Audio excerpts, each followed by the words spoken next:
Una vieja tradición universitaria dice que prima non datur et ultima dispensatur. Es decir, la primera clase no se da y la última se dispensa y se convierte en una fiesta. Hoy las universidades han cambiado mucho y naturalmente en un curso intenso y a distancia como este no podemos dispensar siquiera la última clase, pero sí conviene hacer un balance y decir que en este curso dedicado a los maestros de la poesía hispánica hemos intentado recoger, aunque podían haber sido muchos otros, pero recoger a los 8 autores principales o a 8 de los autores principales que han transformado la poesía en lengua castellana. Y hemos terminado con Jorge Luis Borges porque es el que representa mejor esta condición de clásico.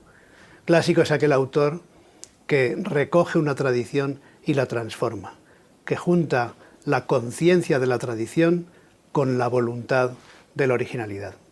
Los 8 autores se reparten en 2 grandes secciones, como han visto. 4 de los llamados siglos de oro, Garcilaso de la Vega, San Juan de la Cruz, Góngora y Quevedo, y 4 de los grandes autores que han renovado la poesía del siglo XX, desde Rubén Darío hasta Jorge Luis Borges, pasando por Juan Ramón Jiménez y Pablo Neruda. Todos ellos nos muestran que la obra de estos grandes poetas ha transformado la historia de la poesía en lengua castellana y con ello ha transformado también nuestras vidas.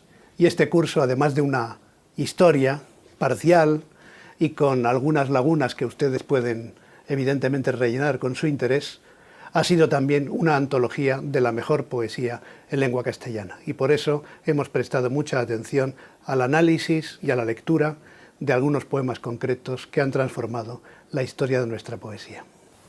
Esperemos que el curso haya sido de su interés y hasta siempre, porque la eternidad es el tiempo de la poesía.